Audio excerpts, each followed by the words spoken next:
Olá, tudo bem? Nesse segundo vídeo da segunda semana do Direito Civil, o tema será contrato preliminar. Amanhã, quarta-feira, dia 1º de julho, tem live a respeito do princípio da boa-fé. É só acessar o Simplesmente Direito Civil no Instagram e participar. Muito bem, vamos ao tema de hoje. É bastante comum as pessoas, na impossibilidade de celebrar um contrato de imediato, fixarem um compromisso para sua celebração futura. Isso obriga as partes. Nós vemos isso com muita frequência nos contratos de compra e venda de imóveis. É celebrado um compromisso prévio até a assinatura da escritura de compra e venda. Do ponto de vista técnico, esse compromisso se denomina contrato preliminar, também chamado pelos nomes de contrato promissório, contrato de promessa ou pré-contrato.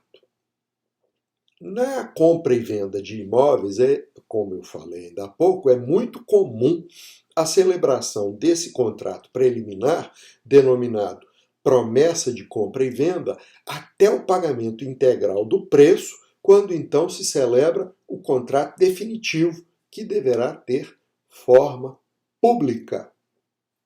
A este contrato definitivo dá-se costumeiramente o nome de escritura de compra e venda.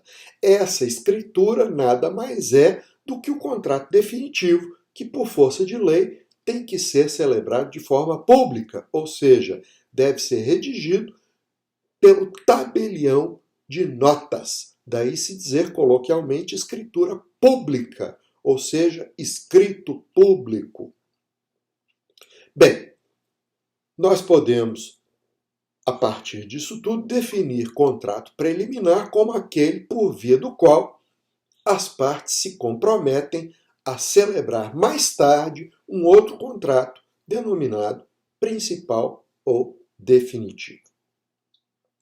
O contrato preliminar é acessório e se diferencia do principal, do qual ele é acessório, pelo objeto, que no preliminar é a obrigação de concluir o principal, ou seja, é uma obrigação de fazer, enquanto no principal o objeto vai ser a própria prestação substancial, como, por exemplo, vender uma casa. Muito bem. O contrato preliminar presume-se irretratável. Em outras palavras, se uma das partes desistir da realização do negócio sem justa causa, a outra poderá exigir-lhe coativamente o adimplemento sob pena de multa diária, fixada no próprio contrato ou pelo juiz. Não ocorrendo o adimplemento, o juiz mandará que se paguem perdas e danos, além da multa diária.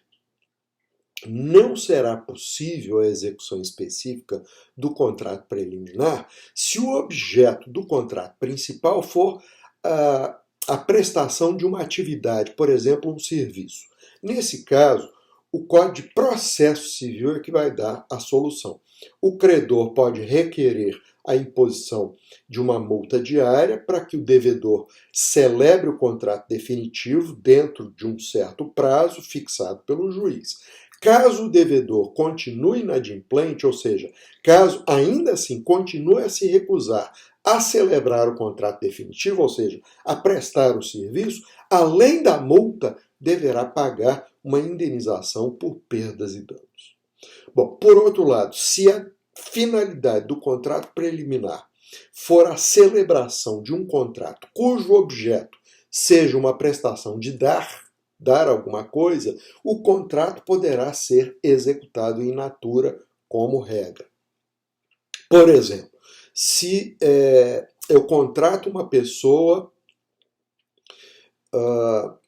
eu contrato com uma pessoa a futura celebração da compra e venda de um imóvel e eu lhe entrego um sinal de pagamento e supondo que essa pessoa, o vendedor, se recuse a celebrar o contrato definitivo, ou seja, ele se recusa a comparecer ao cartório de notas para assinar a escritura pública de compra e venda, eu, enquanto comprador, posso acioná-lo requerendo ao juiz a adjudicação compulsória do imóvel, desde que o contrato preliminar esteja registrado no cartório de imóveis e que não contenha cláusula de arrependimento.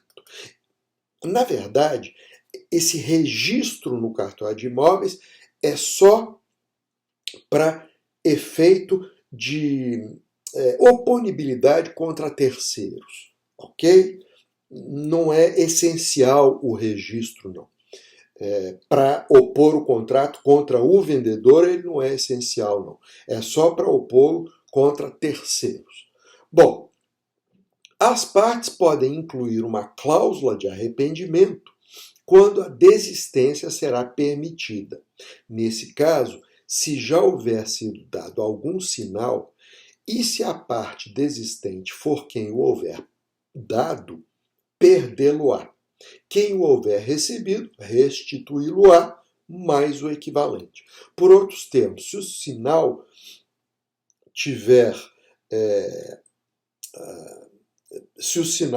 sido dado e a parte que desistiu for quem o receber, vai ter que devolvê-lo em dobro.